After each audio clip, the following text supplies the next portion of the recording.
Good morning, all my YouTubers, all my blue collar workers. Another week at school for me.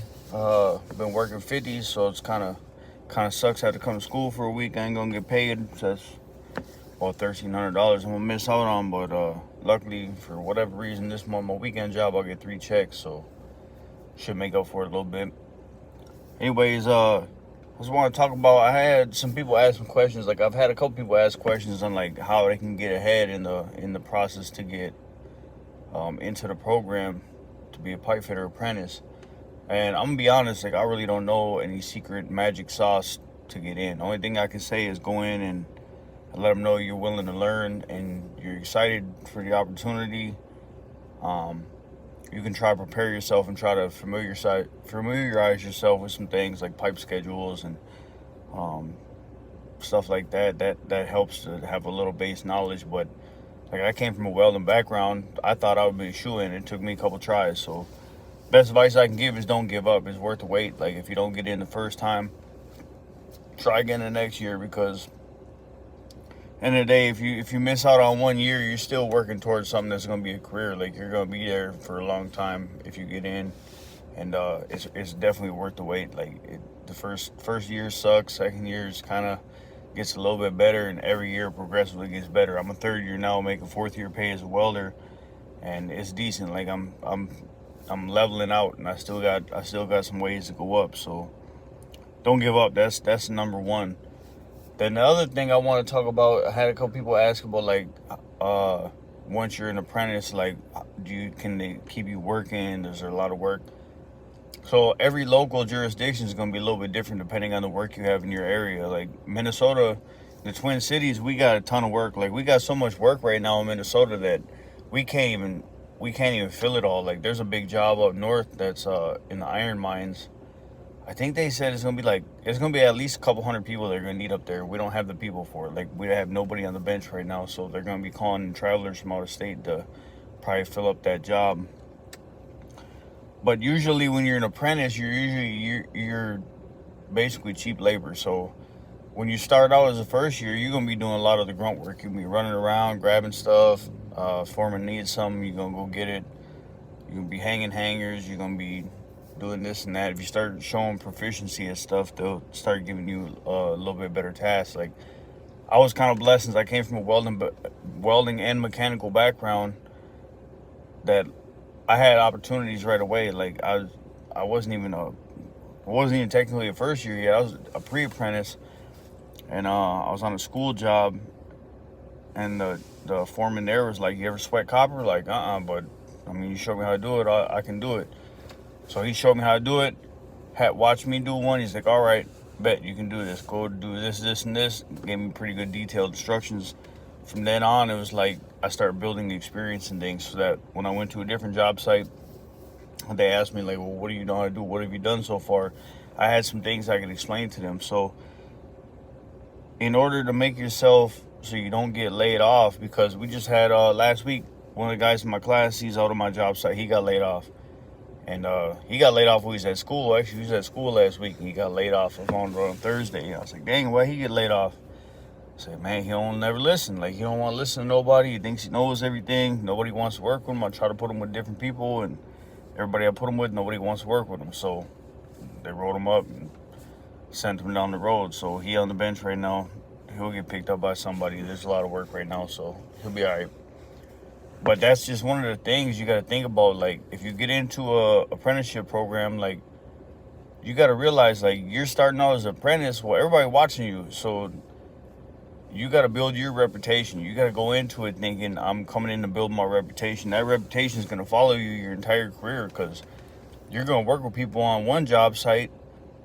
They go to a different job site, or you go to a different job site. You might not see each other for a while, but that word gonna follow you around. So you might go to a different job site someday and work with somebody you was on a different job site with, and they gonna tell the foreman like, "Hey, he's a good worker," or "He's garbage. He don't listen. He don't want to work. He's always late." Like the best things I learned when I was a first year apprentice, I was lucky enough to work with a couple guys they're kind of hard asses. They was kind of difficult to get along with. A lot of the guys didn't like him, but one of them was the general foreman, and one of them was his brother. Now they're both good welders. They're both super smart, and they're good workers. But they just had kind of an attitude that like they thought they was better than everybody. Me, I've been in prison for most of my life, so I'm used to dealing with people that I'm not necessarily gonna like or not gonna have nothing in common with. I can maneuver and kind of fit to get along with people. So they end up getting cool with me, and I end up learning a lot from them. And one of the things that they had told me was that as an apprentice, one thing that they had been told at the shop that they worked at was that an apprentice should always have a tool in their hand. You should always be doing something.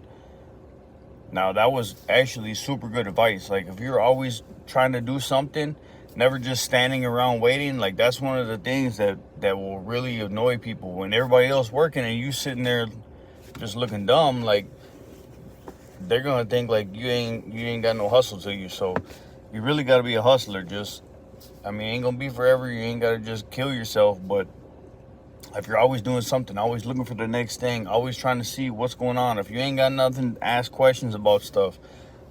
That stuff's gonna add up. You're gonna build a good foundation on skills just by watching other people, asking questions, and not thinking you know it all. And sometimes even like it's good. Like I throw it out there a lot. Like if people doing something, I'll throw my 2 cents in. But I'm not gonna try to push it like every time. Like if somebody's already doing something, they already got a plan, I'm gonna come in and help with their plan. I'm not gonna come in and try to be like, oh yeah, you shouldn't do it that way because, and that just goes to, if you want to stay on a job site, you really want to have people that want to work with you. So whatever you can do to make yourself more likable so that people feel like you're bringing something to the team, that's going to keep you employed. Like you're not going to get laid off as much.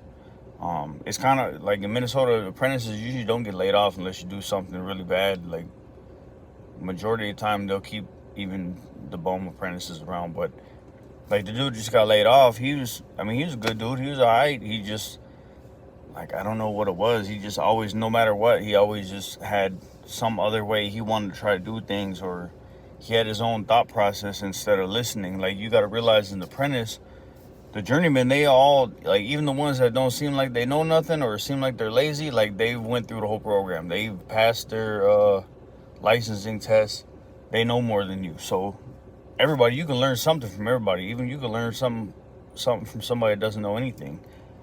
So you just kind of gotta look at it from that viewpoint. Like, what can I learn from this guy? How can I, it's not about kissing ass. It's just about realizing, like, everybody has something that you can pick up from them that could better you as a person or as a worker, whatever you want to call it. I mean, it just depends on how you're looking at things. If you're just talking about career-wise, or if you're talking about life skills in general. Like for me, I'm always looking for life skills just because I feel like I'm running behind. I was in prison so long, my mindset's still kind of twisted to some things that I perceive as normal that to normal people that's not normal. So I'm always trying to look and see, like, what's making this person successful. What are they doing? What are they doing different than me? And trying to evaluate my own actions based on what other people are doing to try to just kind of try to bounce that off and see where I'm at. So, if you can get in the program, just take that. Just one old man, Larry, he's a retired pipe fitter now. Now, he comes in every time that they have new apprentices sworn into the union. He comes in and makes a speech, and it's the same speech pretty much every time. Like, everybody jokes about it, but he says that basically, if you get in the program, you should feel blessed. You should feel like you won the lottery because you're getting into something that it's not just a regular job. You're involved in something as a union construction worker, as a tradesman. It's more of a family. Like, everybody's gonna be down to help you out. Everybody's gonna be down to teach you. They're gonna look out for you on the job site. They're gonna look out for you if you have questions. Your pension's gonna be built up. You're gonna be set for life. Like, the rest of your life, you're gonna have money coming in because of this if you can stick it out. So it really is a blessing. So it's really something that, he came into it, shoot, they was probably making pennies on a dollar back then. So who knows what he was even making. So he probably sees what apprentices make nowadays and it's just blown away. But we have this multi-million-dollar training facility, like all the stuff they didn't have back then when he was coming up. So it really is a blessing if you can get into a trade. Like I'm really a strong advocate that people that come from, I mean, any kind of background really, but if you come from a rough background, like this is definitely a good place for you to turn your life around. And you just gotta be willing to learn and to change and to see a different side of ways to do things, because like at the end of the day, if you ain't happy, like you're doing something wrong. You know what I mean? And if you're living life and you know you're living wrong, like sometimes you just got to make a change, and you got to figure it out. Now it's not always easy. You ain't always gonna have the answers. So sometimes it's about the people you can surround yourself with.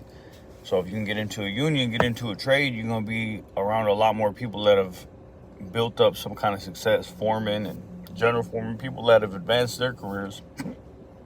That's ultimately probably my goal, is to run work and be a foreman.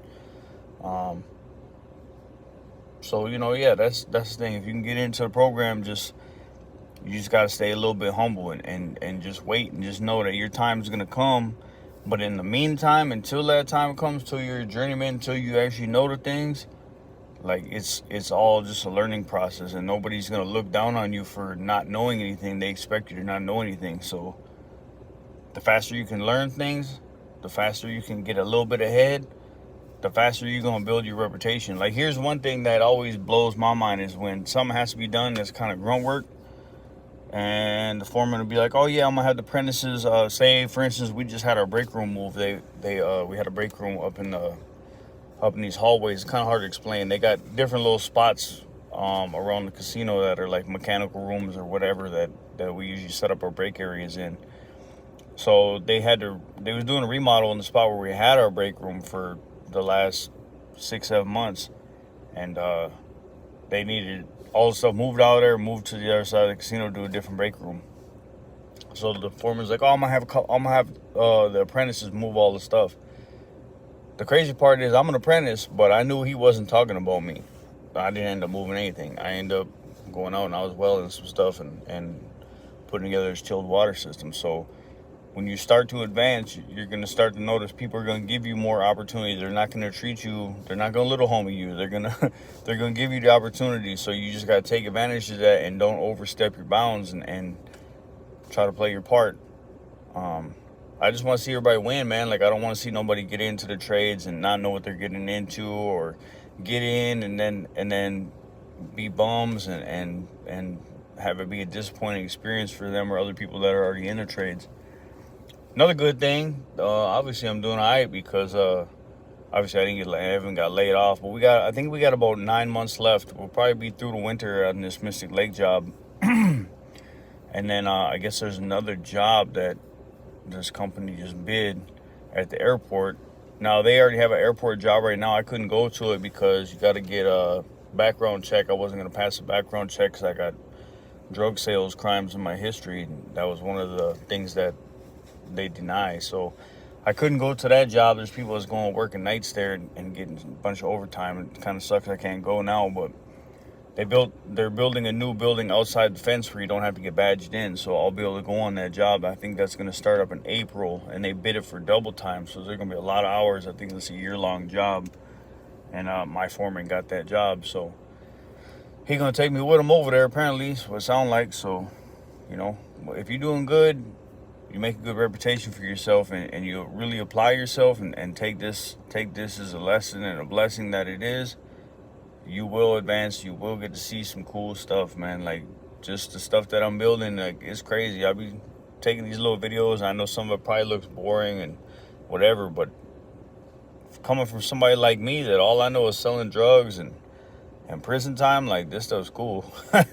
Especially, I really like welding, but it's like there's so many other things that I got to do besides welding, and sometimes it's like I'm doing stuff I really don't want to do, but it's like, just hurry up and get it done, because I know there's going to be some more good stuff coming up. So it's always something new. It's always something different. You don't never get bored at work. That's for sure. There's always something to learn. You just got to be always on the lookout for it. And I joke around a lot. I talk a lot of shit, and apparently the guys like that. So that's how people end up liking me. I just got lucky on that, I guess. I don't know.